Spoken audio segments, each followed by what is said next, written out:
సింహాచలం గిరి ప్రదక్షిణ.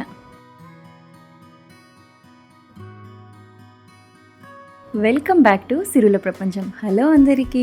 సింహాచలం గిరి ప్రదక్షిణ చేసిన కొన్ని లక్షల మందిలో మేము కూడా ఉన్నాం. చాలా మంది ఎర్లీ మార్నింగ్ స్టార్ట్ చేశారు, కానీ మేము మాత్రం మధ్యాహ్నం ఇంటి దగ్గర 2 o'clock స్టార్ట్ అయ్యాం. ఇంకా మేము సింహాచలం చేరుకునేసరికి మధ్యాహ్నం 3 అయింది. బండ్లు, కార్లు అన్ని కూడా సింహాచలం మెయిన్ ఎంట్రన్స్ తొలి పావాంచ చేరుకోవడానికి ఒక 1.5 kilometer వరకు మాత్రమే బండ్లు, కార్లు అలౌ చేశారు. అక్కడ నుంచి లెఫ్ట్ రైట్ కొట్టుకుంటూ సింహాచలం మెయిన్ ఎంట్రన్స్ తొలి పావాంచ అంటారు. అక్కడి వరకు వెళ్ళిపోయాక అక్కడ కనిపిస్తున్న స్వామి వారిని దర్శనం చేసుకుని, వీడియోలో మీకు కనిపిస్తుంది కదా, అదే తొలి పావాంచ అంటారు. అక్కడ స్వామిని దర్శనం చేసుకుని మనం కొబ్బరికాయ కొట్టుకుని గిరి ప్రదక్షిణ మొదలు పెడుతున్నాం స్వామి అనుకుంటూ మనస్ఫూర్తిగా స్వామికి దండం పెట్టుకుని మేమైతే మా గిరి ప్రదక్షిణ మొదలు పెట్టాం. మేము ప్రదక్షిణ స్టార్ట్ చేసేసరికి టైం 3 దాటింది. ఇంకా దేవుడిని తలుచుకుంటూ గోవిందా గోవిందా అనుకుంటూ ఒక్కొక్క అడుగు వేసుకుంటూ మా ప్రయాణం మొదలైంది. ఎండ అయితే మాత్రం చాలా ఎక్కువ ఉంది. అయినా కానీ చాలా మంది భక్తులు అయితే చెప్పులు లేకుండానే నడిచారు. మేమైతే మాత్రం చెప్పులు వేసుకోలేదు, కానీ సాక్స్ వేసుకున్నాం. ఇంకా నేనైతే ఎండ ఉన్నంతసేపు సన్ గ్లాసెస్ మాత్రం తీయలేదు. చాలా ప్లస్ పాయింట్ అయింది. ఇంత ఎండలో గిరి ప్రదక్షిణ చేసినప్పుడు మాత్రం కంపల్సరీగా క్యాప్ ఆర్ సన్ గ్లాసెస్ ఉంటే అంతగా తెలియదు. ఇంకా జనం చూస్తున్నారు కదా,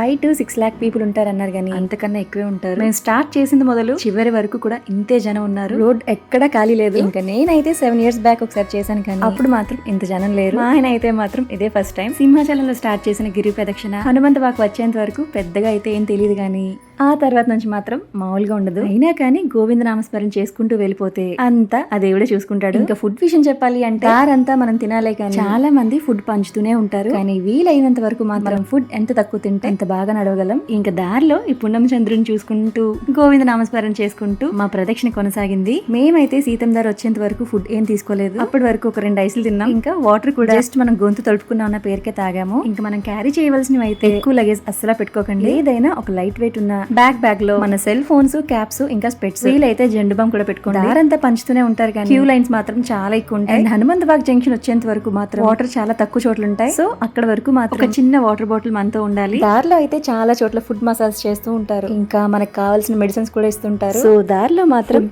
మెడిసిన్ కి మాత్రం ఎలాంటి ప్రాబ్లం ఉండదు. అయినా కానీ మాకేమనిపించిందంటే సాక్సెస్ ఉన్నా మేమే నడలేకపోతున్నాం. అలాంటిది చాలా మంది భక్తులు చెప్పులు కానీ సాక్స్లు కానీ లేకుండానే నడిచారు. ఇంకా కొంతమంది అయితే పిల్లల్ని కూడా ఎత్తుకుని నడిచేవారు. నిజంగా వాళ్ళైతే చాలా గ్రేట్ అనిపించింది. ఎట్టకేలకు ఆ గోవింద నామాలను చూస్తుంటే అదిగో వచ్చేసాం అనిపించింది. నియర్లీ 34 kilometers కంప్లీట్ చేయడానికి మాకైతే 12 గంటలు పట్టింది. మధ్యాహ్నం 3 o'clock కి మొదలు పెట్టిన మా గిరి ప్రదక్షిణ సక్సెస్ఫుల్ గా కంప్లీట్ అవ్వడానికి ఎర్లీ మార్నింగ్ 3 అయింది. మనం ముందుగా ఎక్కడైతే కొబ్బరికాయ కొట్టి గిరి ప్రదక్షిణ స్టార్ట్ చేస్తామో అక్కడే మళ్ళీ తొలి పావాంచ దగ్గర గిరి ప్రదక్షిణ సంపూర్ణమైన స్వామి అని దండం పెట్టుకుని మనం కొబ్బరికాయ కొట్టుకుంటే మన గిరి ప్రదక్షిణ కంప్లీట్ అయినట్టే. నిజంగా సింహాద్రప్పన దయ వల్ల మేమైతే గిరి ప్రదక్షిణ కంప్లీట్ చేయగలిగాం. మీలో ఎంతమంది సింహాచలం గిరి ప్రదక్షిణ చేశారు కామెంట్ చేసేయండి. అండ్ గిరి ప్రదక్షిణ చేయలేకపోయిన వాళ్ళు మాత్రం బాధపడకండి. ఈ వీడియో చూసిన ప్రతి ఒక్కరికి కూడా ఆ సింహాద్రప్పన్న కరుణా కటాక్షాలు ఉండాలని మనస్ఫూర్తిగా కోరుకుంటూ ఓం శ్రీ వరాహ లక్ష్మీ నరసింహ స్వామి నమః.